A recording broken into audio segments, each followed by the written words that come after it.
Good morning, family. Welcome to the Afro Latina Show. I am your host, Alicia Anabel Santos, La Diosa Dominicana, La Santera. Welcome to episode 139, Policing Blackness and Colorism. We're coming off of Black History Month and entering Women's History Month. And these are the first words I'm saying this morning. I have had a silent morning. And an interesting thing happened. I made the mistake of getting on Twitter and was triggered by something that someone posted around telling folks or announcing, publicly in their space, that, certain people need to take a seat in terms of the Afro-Latina movement. That, a lot of people are arguing these days that those who are lighter skinned Latinas, and I'm not saying white skinned Latina, I'm talking about those who are my color, right? And you can define for yourself what you think my color is. To some people, I may look white. To other people, I look black. But the argument, though, is that the face of Afro-Latinos should be darker, a darker pigment, a darker shade of black. And that should be the face and the voice of the Afro-Latino movement. Now, the conversation is an important one to have, and I want to be loving and respectful when it comes to it, because as the writer and producer for Afro-Latinos, the documentary, Afro-Latinos, The Untaught Story, and you can go and look at my work there. It's on Creador Pictures. There are trailers, there are 30-minute segments, and we've been traveling all over the world, filming what is the Afro-Latino movement in real time. And what we were doing was celebrating and educating on who Afro-Latinos are and what their contributions have been to Latino culture, and Latino as in throughout the diaspora. So Central America, South America, the Caribbean. What did we do with the project? We were very intentional on beginning with history and starting with the enslaved Africans that arrived to Latin America.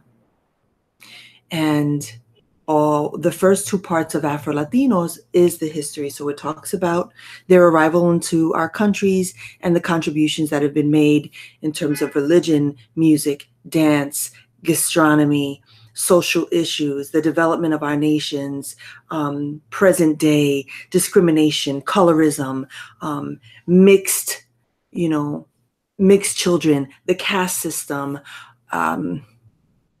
We talk about women's roles, women's contributions in rebellions, women's contributions in society. And we talk about Black women, darker skinned Black women, but also now we're looking at the caste. Here's what I wanted to talk about this morning in my diary. Because we have a caste system and we come in all shades, right? We come in all shades, from the darkest blue black to the indígena, right? To the indigenous, more brown, lighter brown human, right? We come in all shades. That does not make them any less Black. That does not make them any less Afro-Latino. And so this morning I am triggered. I'm triggered because we have a group of people who are, representing the Afro-Latino movement today, who would like us to, I don't know because it's sounding like hate. It's not sounding like educating. It's sounding like blatant, why don't you sit down and shut the fuck up? You don't have a seat at this table. And that's certainly not how I come out and educate. I believe and know that women like Amara La Negra, y Goyo, they choke it down, right? These two Black women, and by Black I mean dark black, dark-skinned women have not been represented. I'm the first one to talk about my privilege as a brown-skinned black woman. But no one will ever tell me that I'm not black. And no one will ever tell me to take a seat, because I'm not having it. I'm not having it for so many reasons, because the first being that I know my history and I'm embracing my blackness. And the moment that someone embraces their identity and understands where they come from, let me tell you, that's something that I respect. And I'm the last person that's going to shoot that down. So if you happen to be lighter than me, identifying with your blackness because you understand that the definition of an Afro-Latino is understanding that you are a descendant of those Africans that arrived to your country in Latin America, bravo you. Bravo you. I would never tell someone how to identify, and I will never tell someone to have a seat unless they don't have a place at the table, right? So if you are benefiting, if you are walking in the world as a white Latino, then you have a lot more privilege than Goyo or Amara la Negra. And they definitely have a lot more privilege than me, Alicia, la parecida indígena, brown girl. You know what I'm saying? So this morning, I wanted to just address that kind of head on, because while I have never once claimed to be the face of the Afro-Latino movement, which I have not, as the writer and producer of the film, right?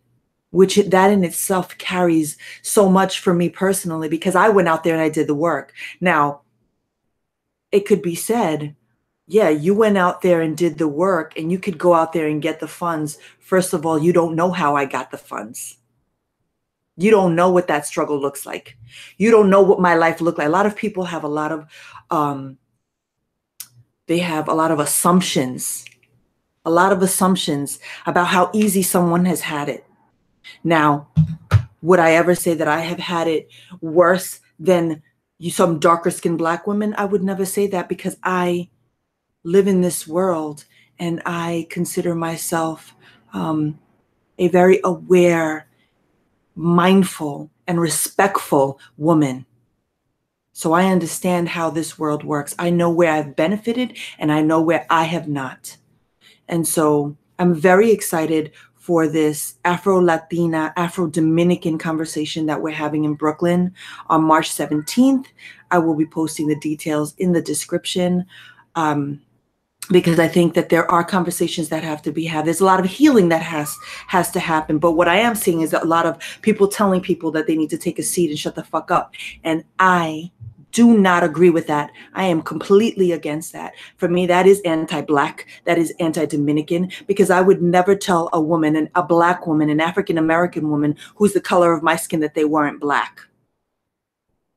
I would never do that. And I'm never going to allow someone to do it to me, or women who look like me.